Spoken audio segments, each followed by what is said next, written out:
Նախ այստեղ հնչած մի քանի մտքերին անդրադառնանք, հետո անդրադառնանք այն օրակարգին, որը քննարկում ենք։ Շնորհակալություն պարոն Ռուբինյան, որ առանց ասելու ինչ է քննարկել քլչի հետ եւ ինչ է քլչը ասել ձեր ականջին, իրականում ասում եք ինչ է ասել, որովհետեւ ես ոնց հասկացա ձեր իրական Հայաստանի Նիկոլ Փաշինյան անկյունակարային դրույթներից մեկը դեռևս չհրապարակված հակադաշնակցականությունն է։ Միանգամից հրապարակեք, տենց մի կաշկանդվեք, որովհետեւ նախանձելի է այն ագրեսիան ու այն կիրքը, որով դուք խոսում եք դաշնակցության դեմ։ Դրանով կարաք համեմատվեք կոմունիստների հետ, կարաք համեմատվեք Բաքվի բանտում հայ գերիներին մեղադրանք ներկայացնող դատախազի հետ կարաք համեմատրեք, մեկ էլ ՀՀՇ-ի հետ կարաք համեմատվեք, բայց իրանք մի քիչ ավելի ինտելեկտուալ էին։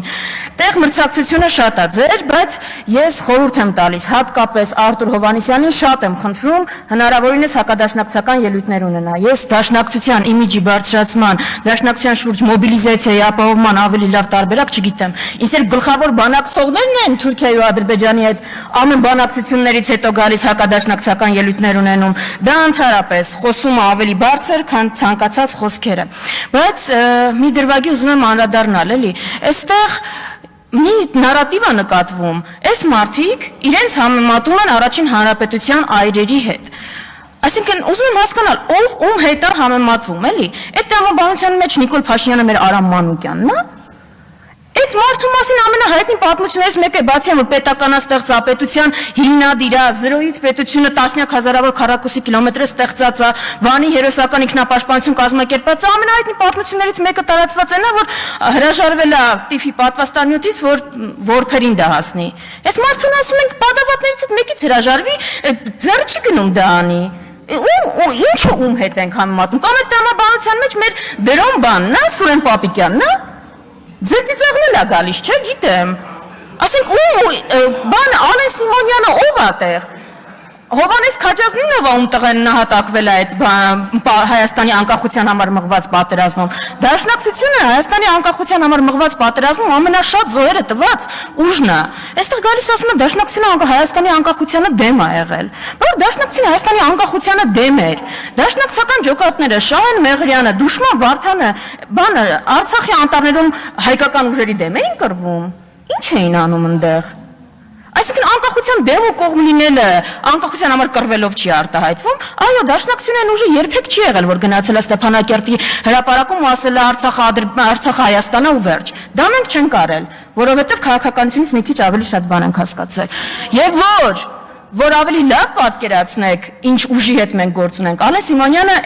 այս ամբիոնից տեսեք ինչ է նկարագրում, այն մարդու մասին ում վրա թքել է, ասում է որդիներին բանակից ազատած։ Գիտեք ում մասին է խոսում։ Ալեն Սիմոնյանը խոսում է ցեղասպանության հետևանքով Լիբանանում ծնված, հետո Կանադայում բնակություն հաստատած հայի մասին, ով երևի ձեր կոչով իդեպ երևի հենց կարող է նաև ձեր կոչով։ Հայրն է դարձվել է Հայաստան։ Ու այդ մարդուն դուք ասում եք բանակից ազատած է տղաներին։ Այ տենց է, այսինքն ձեր են քայլարա դեպի տունը, բանա, հա, քայլարա, արի տուն, թքեն վրա դրադեղից տեղից։ Էդ է, ձեր կոնցեպտը էդ է։ Սփյուռքահայի 7 միլիոն սփյուռքահայի երեխաներին բանակից ազատած են անվանում։ Բանա, էլի, երևակայությունը պիտի ինչ-որ սահմաններ էլ ունենա։ Հիմա գանք արդեն այն օրակարգին, որի մասին որը քննարկում ենք։ Նիկոլ Փաշինյանը այստեղից փորձում է համոզել մեզ, որ ժողովուրդ ջան, ձեզ սխալ է թվում, ձեր հարկերը չեն բարձրացել, ձեր կյանքը ավելի լավացել է, այդ 25%-անոց գնաճը որ կա, ու Երևանը, որ երևի տարածաշրջանի ամենաթանկ քաղաքներից մեկն է դարձել, դա ձեզ ընդհանրապես թվում է, այն ճգնաժամը, որ բոլոր ոլորտներում կա, Հայաստանում, Երևանում 5 րոպե անձրև է գալիս, Երևան քաղաքում ճգնաժամ է, ձյուն որ գալիս է, կատաստրոֆա է լինում։ Բայց դա ձեզ ընդհանրապես թվում է, դա միրաժ է։ Դուք լսեք Նիկոլ Փաշինյանի թվերը եւ ներկայացրած արդյունքները, ըստ որի ձեր եկամուտները ավելացել են, ձեր թոշակը ավելացել է ու դուք հիմա ավելի բարեկեցիկ եք ապրում։ Այս հարցին իրանք Հայաստանի քաղաքացին ավելի բարեկեցիկ է ապրում, թե չէ, թող պատասխանի Հայաստանի այն քաղաքացին, որ 2018-ի համեմատությամբ ում համար հացը ավելացել է հացի գինը 35%-ով, 440 դրամից դառնալով 600 դրամ, ում համար մակարոնը աճել է գրեթե էլի նույնքան 490 դրամից դառնալով 740 դրամ, մթերքի գները տեսել եք, դուք հիմա ընդհանրապես մրգի գները տեսել եք, տրանսպորտը 50%-ով է թանկացել, ու թող ասի հիմա ինքը ավելի շատ բան է կարողանում առնել իր աշխատավարձով, թե 3 տարի առաջ էր օրինակ կարողանում ամենաշատ բանը առնել։ Այս իշխանությունը մեզ ասում է 2024-ը եղել է ամենախաղաղ տարին։ Եթե Սյունիքն էլ տակ, 2025-ը ընդհանրապես խաղաղ կլինի։ Այս կրակոցները մի քիչ ձեր վիճակագրությունը խառնում են։ Սյունիքը որ տակ, այդ կրակոցները կբան կանեն, ու ձեր վիճակագրությունը փայլուն ոչինչ չի խախտի։ Իսկ գիտեք 2024-ը ինչ թվական է եղել։ 2024-ը եղել է թվական, որ Արփի Դավոյանը, Վահագն Ալեքսանյանն ու Նիկոլ Փաշինյանը նստել իրենց վարչության նիստում որոշել են ինչն է Հայաստան, ինչը չէ։ Ու որոշել են, որ օրինակ Տավուշի գյուղերը, տարածքները Տավուշից դա Հայաստան չի։ Եղբայր, ով է ասում Հայաստան չի։ Մեր վարչությունը։ Ես որոշել եմ Հայաստան չի։ Շուռուխի եմ կեսնել Հայաստան չէր։ Ով է ասում, ես եմ որոշել։ Ոնց ես որոշել, ինչ կապ ունի, ժողովրդավար երկրում ենք։ Ու 2024-ը եղել է տարի, երբ որ դուք առանց այդ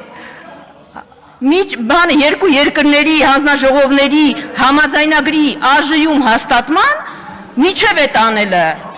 Տավուշից մի ընդհատեք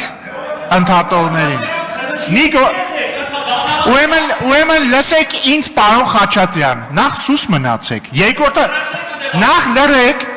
հետո իմ հետ խոսեք հարգալից հետո միացեք ձեր չափերը լավ չեք գծում ուրեմն ես կգծեմ հիմա ու հանգստացեք ասեցի հանգիստ շարունակեք տիկին Վարդանյան վերականգնեմ չեմ ապահովելու շարունակեք ձեր ելույթը Ատենց շարունակեք ձեր ելույթը ժամանակը խնդրում շարունակեք ձեր ելույթը շարունակում եմ հանգիստ հիմա առանց այդ հանձնաժողովի այդ փաստաթուղթը հաստատելու Տավուշի ձորքերը ետ եք քաշել ասում ենք միակողմանի զիջումներ եք անում ասում ով է ասել այդ փաստաթղթում ինչ գրած է երկկողմանիա էլի կոնստրուկտիվ առաջարկ ունեմ ձեզ հաջորդ պայմանավորվածությունը ասեք օրինակ կողմերը պարտավորվում են Իսկանդեր չունենալ մի բան է չէ կողմերն են պայմանավորվում ով Իսկանդեր ունի Հայաստանը կողմերը պայմանավորվում են Սևանը չօգտագործել կողմերն են պայմանավորվում ախր դա ինչ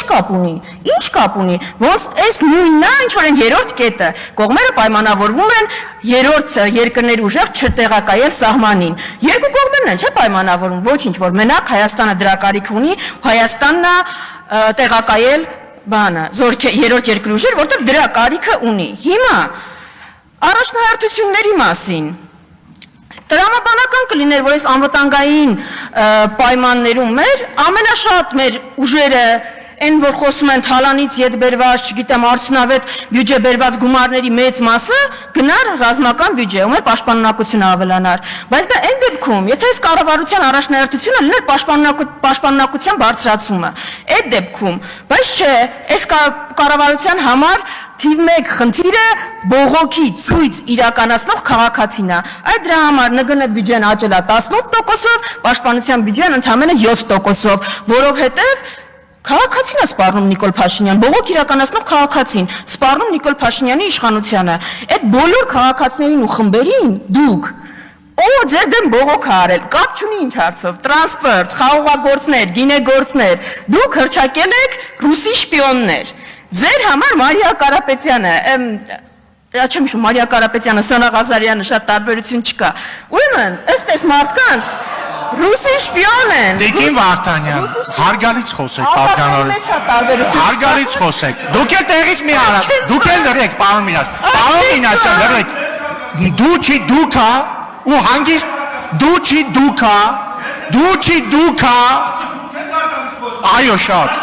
Այո շատ, նստեք։ Նստեք։ Տիկին Վարդան, հարգալից Սոն շարունակ։ Աղազարյանի եւ Մարիա Կարապետյանների ասածների մեջ տարբերություն չկա։ Ուրեմն, ըստ իրենց ռուսի շպիոն են հնչակյանները, ռամկավարները, հայ առաքելական եկեղեցին, դաշնակցությունը ու միակ ինքնիշխանն է Նիկոլ Փաշինյանը, այն Նիկոլ Փաշինյանը, որը ուշադրություն Իլհամ Ալիև, փետրվարի 14, 2024 թվական Հայաստանը պետք է սահմանադրությունից հանի անկախության հռչակագրի մասին հղումը։ Ինքնիշխան Նիկոլ Փաշինյան 2025 թվական ապրիլ 16։ Նոր սահմանադրությունում չպետք է հղում լինի անկախության հռչակագրին։ Մի հատ էլ հարց էլի, ինչ նոր սահմանադրության մասին եք խոսում։ Ես որքան հիշում եմ, թե ներքաղաքական օրակարգում ենք խոսում ենք սահմանադրական բարեփոխումների մասին։ Այս նոր սահմանադրությունը որտեղից եկավ։ Ալիևից եկավ, չէ՞։ Մենակ Ալիևն է, որ ինչ նոր սահմանադրություն ընդհանրապես։ Այս նոր սահմանադրության քննարկումները մեզ որտեղից։ Բայց որ կրթելու մասին եք շատ խոսել։ Մենք չենք նեղում, ոչ Դուք ինձ մի 6 անգամ ընդհատել եք, թողեք մի քանի րոպե։ Ես չեմ ընդհատել, ձեր գործընկերներն են ձեզ ընդհատել, ավարտեք, ունեք 30 վայրկյան։ Մի քանի րոպեից կավարտեմ։ Մի քանի րոպեից չեք ավարտել։ ավարտեք խոսքս, ամբողջական իշխանությունն եք, ես մի խոսքը ձեզ բան չի անելու։ Հիմա բանը նեղանում են, որ ասում ենք Նիկոլ Փաշինյանը այս ազգին չի կարա կրթի։ Եղբայրներ եւ քույրեր, կրթվելը լավ բան է, բայց ով կարա կրթի։ Այս ազգին կարա կրթի Մաշտոցը, Կորյունը, Թումանյանը, Նիկոլ Փաշինյանը ու Աննա Հակոբյանը։ Ինչ պիտի սովորենք։ Ինչ պիտի սովորեցնենք, բայց մի հարցում ես ձեր հետ համաձայն եմ։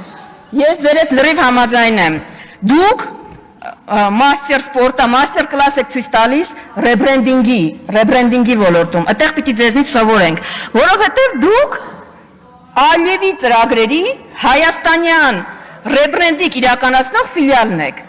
Ձեր իրական Հայաստանը Ադրբեջանի արևմտյան Ադրբեջանն է։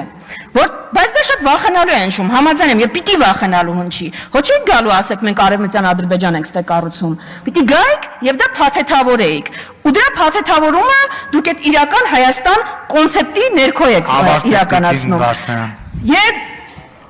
Եվ վերջում ավարտեմ ելույթի հնարավորություն դեռ կլինի։ Այս պետությունը չի կարա լինի երշիկի ու հարկ տալու մասին։ Այս պետությունը հայկական ինքնության մասին մենակ կարա լինի։ Այդ ինքնության պաշտպանման ու զարգացման։